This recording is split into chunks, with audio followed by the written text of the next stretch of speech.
It is good to be in Selma. It is good.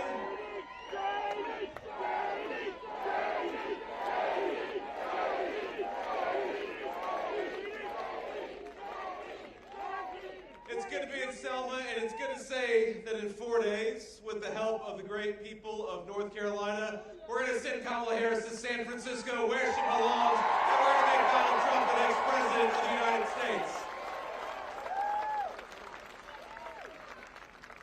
Now, we've got a lot of special guests here. Before we get started, I want to give a shout out to some of those special guests. We've, of course, got the great RNC chair, Michael Whatley. Michael, thank you so much for your leadership and everything you're doing. Seated next to Michael is, of course, my favorite person in the rally. No offense to anybody here, but my lovely wife, Usha, is here on trail with us.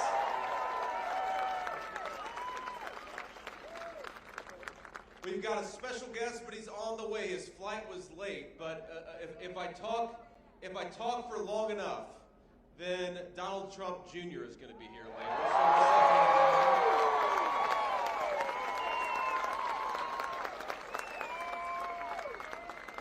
I've got to talk for a very long time for Don to get here. That's okay. That's all right. We'll do that. You know, you guys have one of my favorite people in Washington. I'm sad to say, I think we're going to lose him because he's going to become the next Attorney General for the state of North Carolina, Dan Bishop. Dan, thank you so much for your leadership, man. Where is Dan? Maybe he's with Don. And then, of course, we've got congressional candidate Brad Knott. Brad, thanks so much for your leadership and for stepping up. And when you guys send Brad to Washington, you send Donald J. Trump to the White House, we're going to do a lot of good together for the people of North Carolina. So God bless you, Brad, for being willing to serve. Now, I want to start here because I don't want to screw this up about early voting because, you know, at this point I'm spending, I'm seeing 4 different states every single day. So earlier in Michigan, they've still got a few more days, but here in North Carolina, you've got 1 more day of early voting. So who here has voted early already? Wow. What the hell are you guys doing here? Go get a friend and take it to the polls. Who is still planning to vote either in a few days or on Election Day?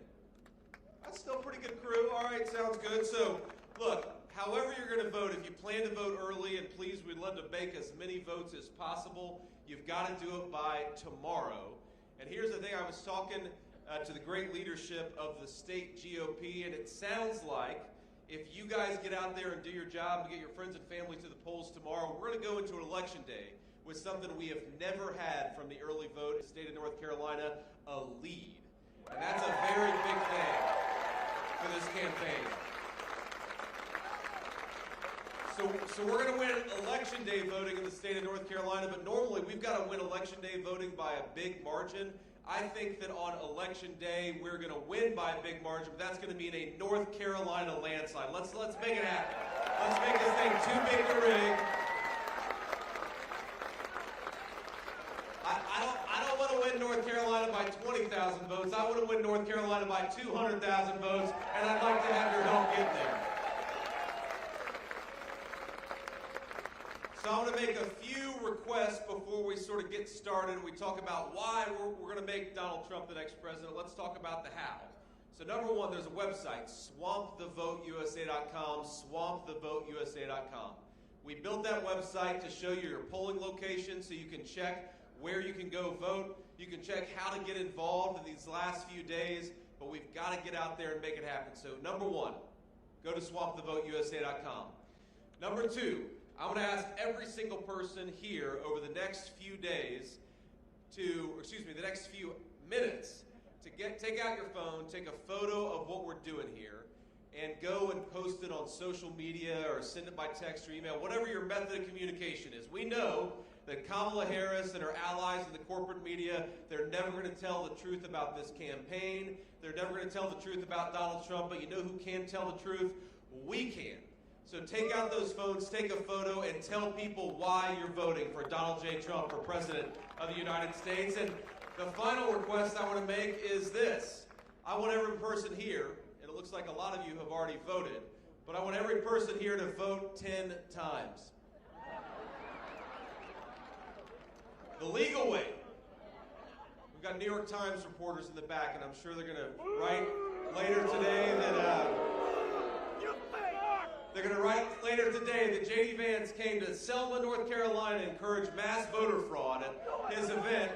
But here's how you can vote the legal way 10 times is you take yourself out to vote and you get 9 of your friends and family to go along with you. And if we do that, we're going to win the state of North Carolina.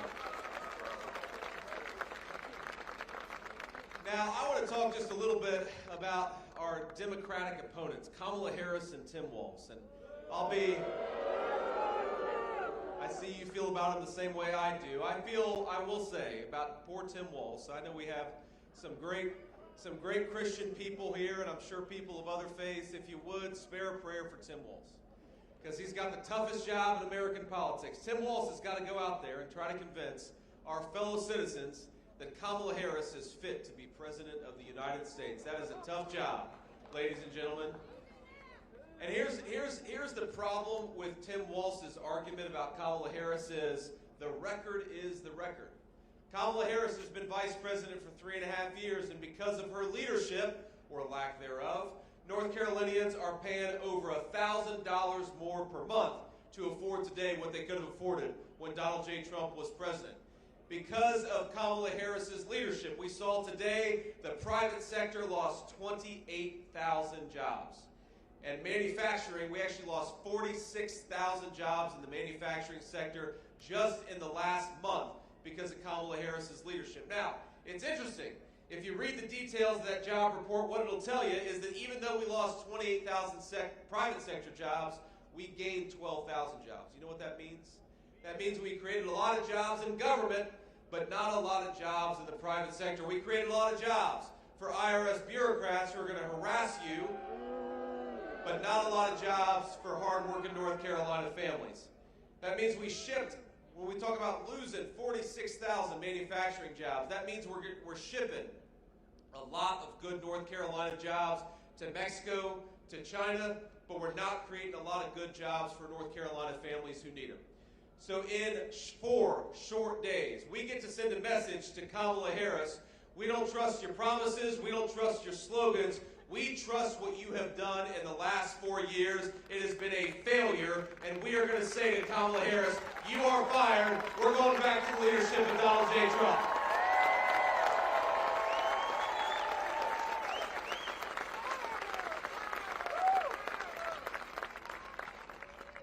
You know, here's the thing about Kamala Harris. Here I am, being all bipartisan. I said something nice about Tim Waltz. I asked you guys to pray for Tim Waltz, right? That was nice of me. And I'm going to say something nice about Kamala Harris. I think that every time she gives an interview, we gain about 50,000 votes. And by the way, I watch Kamala Harris's interviews so that you don't have to. That is the sacrifice that I'm willing to engage in as your next vice president. I watch Kamala Harris on TV so that you guys can actually enjoy the television program. You don't have to watch Kamala Harris. So she said on The View a couple of weeks ago, don't do it, my friends. Do not watch Kamala Harris on The View. You'll lose about 20 IQ points if you do. And we need you. We need you as strong and as smart as possible over the next 4 days. But she says on The View, remember, the whole argument of her campaign is that she is somehow going to fix the problems that she created in the first place. Remember, thanks to Kamala Harris's leadership, gas prices in North Carolina are up 40%. Thanks to Kamala Harris's policies, grocery prices in this state are up over 20%. Thanks to Kamala Harris's policies, housing has become unaffordable for young North Carolina families. That is the record of Kamala Harris's leadership. Now, she doesn't like to own up to that record. She doesn't like to fess up to that record, so what does she do? She goes around and in her scripted speeches with a teleprompter telling her what to say, she says that she has nothing to do with the leadership of the last 4 years. She would almost have you believe that she's never even met Joe Biden, even though she is the sitting vice president, and she cast the tie-breaking vote on many of the worst policies of the last 4 years. But, in her defense, While she lies when there's a teleprompter telling her what to say, she will occasionally answer a question honestly. And I think that's what a true Kamala Harris gaffe is, when she accidentally tells you the truth about what she's been doing for the last few years. Now, in the View interview, they said, what would you have done differently from Joe Biden over the last 4 years? And Kamala Harris said, nothing comes to mind. Now, that could be, in her defense, that could be the slogan of the Harris Waltz campaign. Harris Waltz, nothing comes to mind. But in a 20-second interview clip, Kamala Harris revealed that the entire argument of her campaign is fundamentally not true, because she represents the same tired approach, the same failed policies of the last 4 years, and I don't think North Carolina families can afford it. I don't think North Carolina families want it. And what I do think that North Carolina families want is to get back to the common sense leadership of Donald J. Trump, and that's what we're going to do.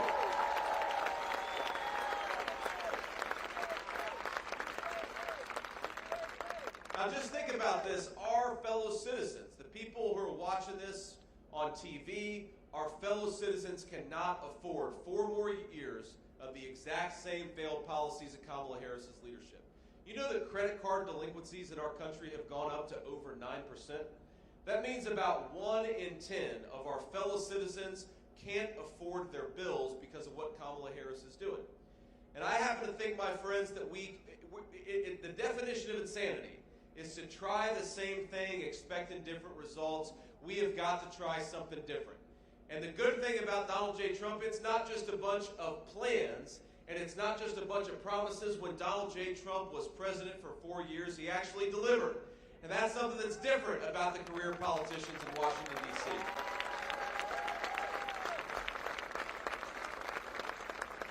So yeah, Donald Trump has a plan to get back to low inflation and affordable groceries, but it's not just a plan.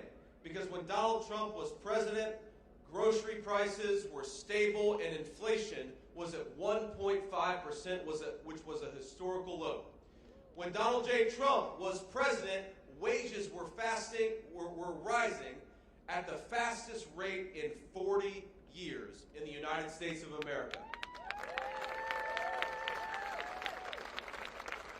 When Donald Trump was president, people could afford their mortgage payments, they could afford their credit card payments because the economy was doing well and we were enjoying a golden age of American prosperity. And importantly, when Donald J. Trump was president, the border was secure and we were deporting people who came into this country illegally.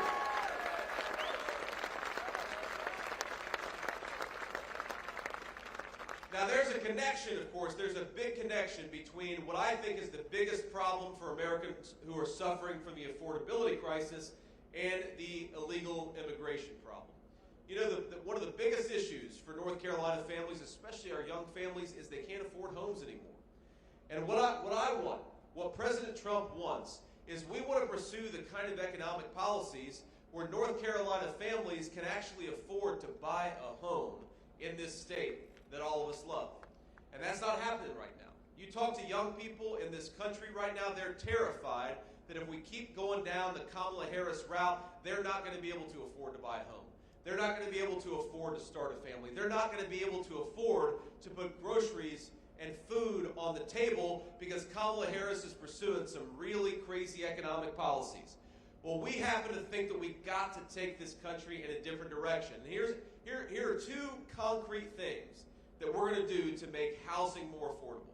And that's one of my favorite things, by the way, about Kamala Harris, is you ask her, what specifically do you want to do to make housing more affordable for North Carolina families? And she'll say, well, I grew up in a middle-class family, or, well, I used to work at McDonald's and I was really good at making the hash browns. That's what Kamala Harris will say. And by the way, I don't even know if I believe that. I think maybe Donald J. Trump has worked at McDonald's longer than Kamala Harris has.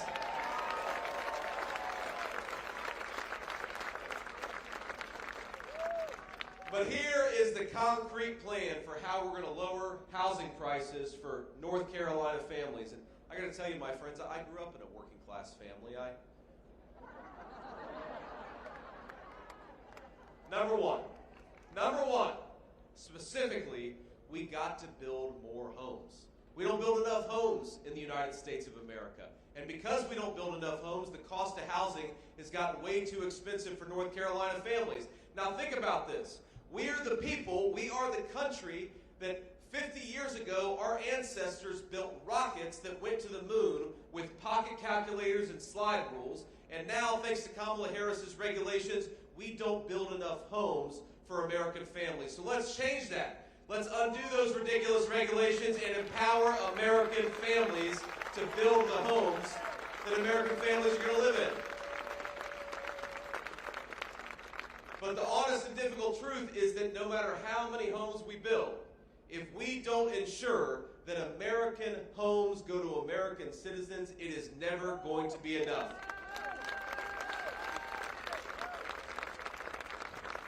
And this, my friends, is the connection between the border crisis and the housing affordability crisis. When you let 25 million people into the United States of America who have no legal right to be here, you roll out the red carpet for illegal immigration, you promise to give them Social Security, Medicare, and housing benefits, you've got to put those 25 million people somewhere. And we know that when illegal aliens get homes that ought by right go to American citizens, it makes the American dream of homeownership unattainable for millions upon millions of our people. So when Donald J. Trump is president, we are going to follow a very simple principle. Yes, we're going to build more homes, but we're going to make sure that American homes go to American citizens, not to people who don't have the legal right to be here.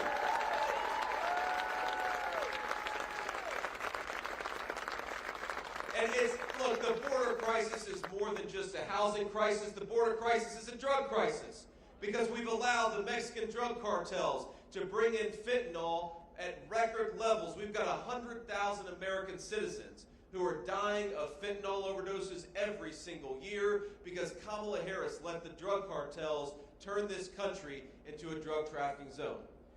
Now, a lot of you know my story. A lot of you know that my family struggled. My mom struggled with addiction.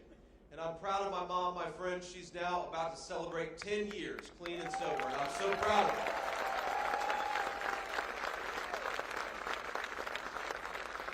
But in the same way that my family got a second chance with my mom, in the same way that my mom got an opportunity to fully become clean and sober, I want the same thing to happen for all of our citizens.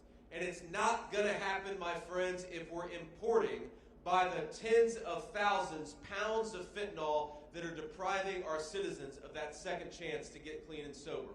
So here's a simple proposal, Kamala Harris. Why don't we stop using the IRS to wage war on American citizens? Let's use the U.S. military to wage war on those Mexican drug cartels and get the poison out of the United States of America once and for all.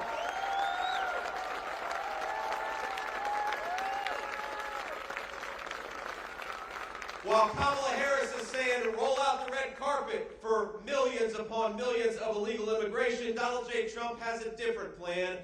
Pack your bags, illegal immigrants, because in 3 months, you're going back home.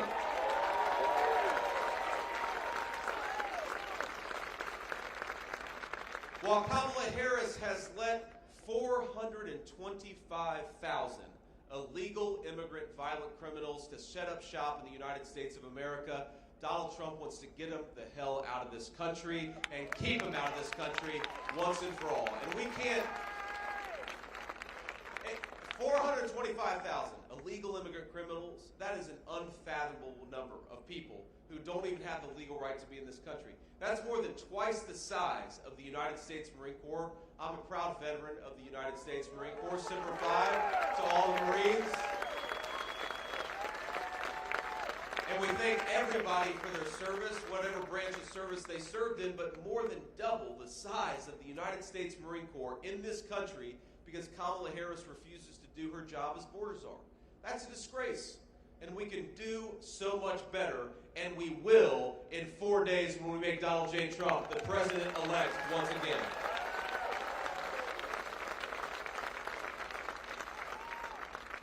Now, here's the thing that really bothers me about Kamala Harris. It's not just that I disagree with her on public policies. Yeah, Republicans are always going to disagree with Democrats. It's that Kamala Harris, instead of persuading her fellow citizens, she would rather censor you and silence you. Think about this. When confronted with her citizens who are telling Kamala Harris that you did a terrible job by opening up the southern border, what does Kamala Harris do? She calls them racist. She calls them nativists. She calls them bad people for daring to notice that Kamala Harris flooded this country with Mexican drug cartels and fentanyl. When confronted with her wide open southern border, Kamala Harris would rather call you names than fix this country's problems. When confronted with the fact that Americans can't afford groceries, she would rather insult her fellow citizens, call them fascists, and call them garbage, rather than recognize that her policies have been a failure.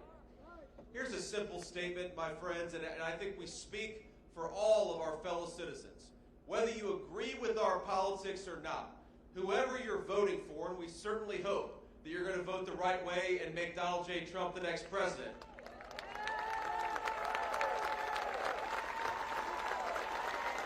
That's right.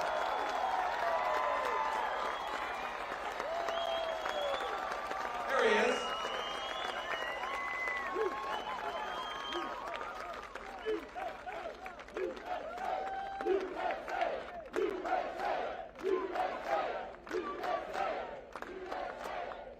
Don't worry. I think I'm going to make Don sing for his supper here. We're going to call Don up here in a second. But here's the thing. When we spoke in Michigan before, oh, we got one here too. We got one here. You see this garbage truck over here? You know, if you're struggling, my friends, with the price of groceries, you're not garbage. If you're pissed off about Kamala Harris's open border, you're not a bad person. And I, for one, am sick of having an American leadership that attacks the citizens of this country rather than solving this country's problems. So while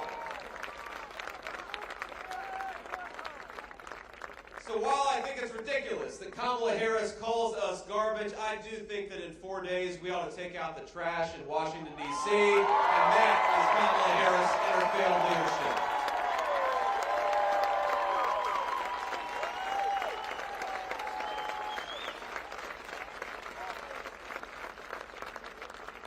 Think about this. I mean, look, President Trump is well known as the best counterpuncher in American politics. You don't want to go after Donald Trump if you work in politics, trust me. But as much as Donald Trump will criticize Kamala Harris, and as much as he'll point out that her policies have been a failure, I'm proud to say that not once has me or President Trump attacked Kamala Harris's voters. Never once. Because here's what we believe. Whether you vote for Donald J. Trump and make the right decision, or whether you vote for Kamala Harris and make the wrong decision, we are going to usher a golden age of American prosperity, whoever you voted for, because we love this country, and Donald Trump is going to be the president for all of us, not just the people who agree with him politically.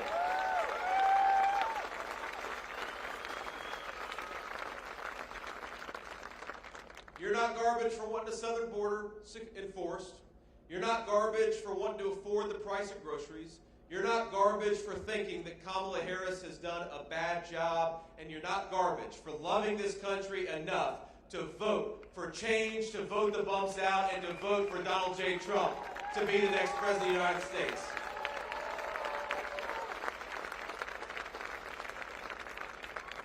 And on that note, let me just close with a couple of comments before I bring Don up here. First of all, I've lost a lot of friends because of my public service and my politics over the last couple of years. And what I'd ask you to do is not to take the Democrats' bait. I want you, over the next 4 days, I want you to work as hard for us as you can. I want you to work as hard to persuade your friends and family that Donald J. Trump is the candidate of peace and prosperity, that Donald J. Trump is the candidate of a secure southern border, and that Donald J. Trump, when he's president, is going to make groceries and gas affordable for our people once again. I want you to convince them of that because it's true, and all of us here believe it. But if you're not able to convince them, and they do vote the wrong way, I want you to love those people anyway. Because I'm sick of Americans losing friends and losing family members over politics. I'm sick of Americans following Joe Biden and Kamala Harris into thinking that the people who disagree with them politically are bad people. They're not bad people. They may be wrong about politics, but I want us to lead. Because when Donald Trump is president, trust me, he says it in public, he says the same thing in private. He wants prosperity back for all of us, whoever we voted for, because that's the job of an American president, and those are the feelings of an American patriot.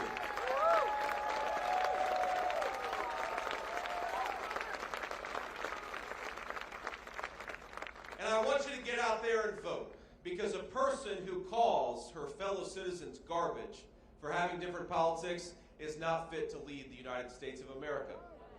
A person who says that when 30,000 patriots gather at Madison Square Garden to celebrate this country, who calls them fascists and Nazis, she is not fit to lead the greatest nation on earth.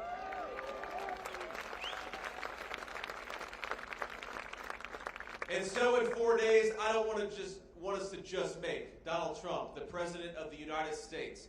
I want us to reject Kamala Harris's broken policies. Let's reject Kamala Harris's open border. Let's reject Kamala Harris's broken economic leadership. And let's reject Kamala Harris attacking her fellow citizens instead of serving this great nation. My friends, we got 4 days. Let's go get it done. God bless you.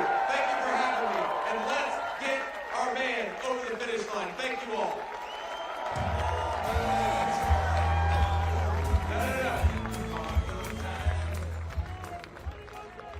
We're not done yet. I told you I was going to make Don sing for supper here. So without further ado, let me invite my friend and a great patriot up here to address the great patriots of North Carolina. Don, come up and say a few words. Let's give Don a round of applause.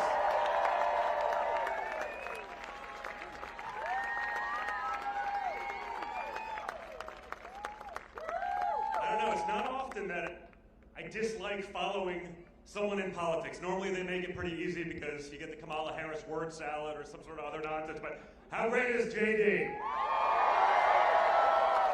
What I love most about JD is now, for our movement, for America First, isn't it nice to have a bench? Isn't it nice to have people that'll fight for you the way my father has fought for you? And that's what we have to do, guys, for the next few days.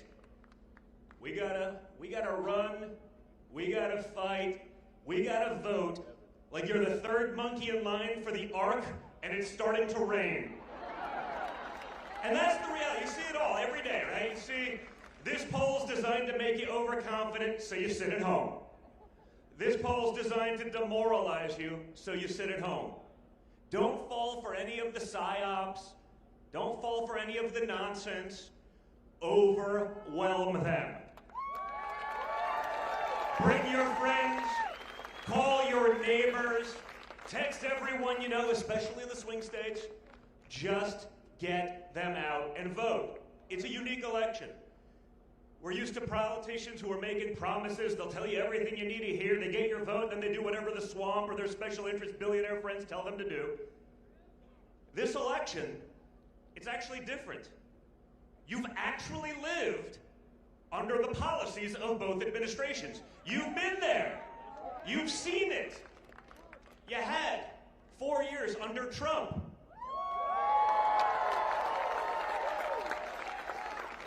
And you've had 4 years under Biden and Harris. And the reality is this, folks.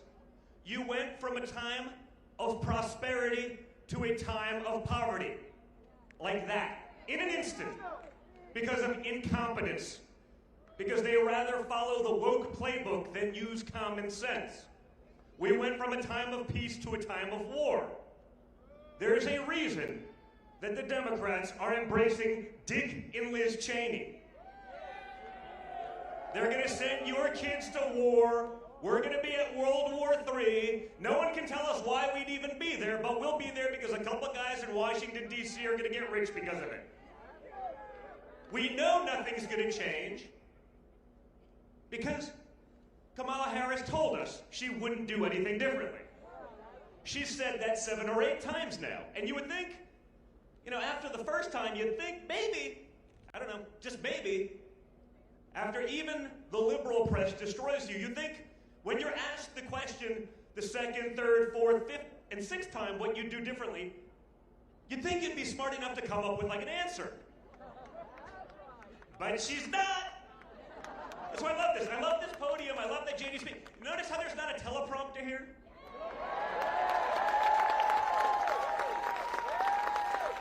Yeah, I was in Bat Cave, North Carolina this morning. We were handing out literally like $250,000 worth of Kuyu gear to people who lost everything, clothing, for the volunteers, for the people who are fighting. With the great folks at Samaritan's Purse doing the work that FEMA should be doing. I was up there 2 weeks ago, much closer to the incident, and I got to see both the worst of Mother Nature as well as the best of America, the best of humanity in action. Guys, it's not that hard. We can fix these things, but we can't do it by ourselves. We can't do it alone. We've seen that. When my father was the president of the United States, they canceled, shut down, suppressed, censored the most powerful man in the world. They then tried to impeach him twice. They tried to jail him. They tried to take away his businesses. They want to put him away for 750 years. Seems like a long time for like creating jobs, low interest rates, a solid economy, like peace deals in the Middle East. I know that goes against everything Washington stands for, but it seems rather extreme. And I understand my dad is a young and vibrant man, but 750 years seems like a very long time, even for him. So guys, it's in your hands at this point, okay? One guy can't do it by himself, but with an army of you, putting in every effort imaginable for the next few days, we can win. It's not a fair fight. We don't pretend it is. You see the press today, right? My father says, it's strange. If Liz Cheney wants to be in all of these wars, she should pick up arms. But it seems like the people that get us in the wars never seem to be the people fighting them. The media says, Donald Trump thinks that Liz Cheney should be shot. But that's what we're dealing with, right? They have nothing else. They can't run on their accomplishments because they have none. The only things they've changed are for the worse for Americans, and everyone sees it. But we are still up against a very powerful machine. It's $1 trillion industry, the mainstream media. $1 trillion in big tech, backstopping them, censoring and suppressing all of you while artificially boosting their nonsense. But again, if we all get together, we all put in that effort, we all put in that time, we can and we will fix our country. We will make it great again. So I'm going to give the mic back to JD because I was running around a little late. I apologize, JD. I was a little late, but I think we're doing some good for North Carolina. You guys are the best. That energy, that will, that fight, that will is the exact same thing like we saw with my father when he got up on July 13th after getting shot in the face. Bring that for the next 4 days, because that is America. That's the spirit. That's what we're going for, and with it, we are going to win big. Guys, get out there and do your part. Thank you so much, North Carolina.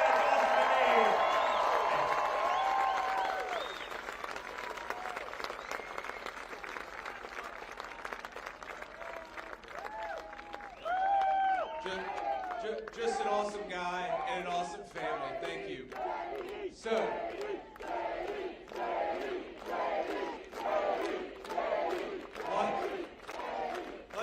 let me leave you with one final thought here. And Don, thank you for your family's leadership and service. But think about what the stakes are, because I think sometimes we get so wrapped up in red team versus blue team that we forget that what's ultimately at stake is not just beating Kamala Harris, as fun as that will be.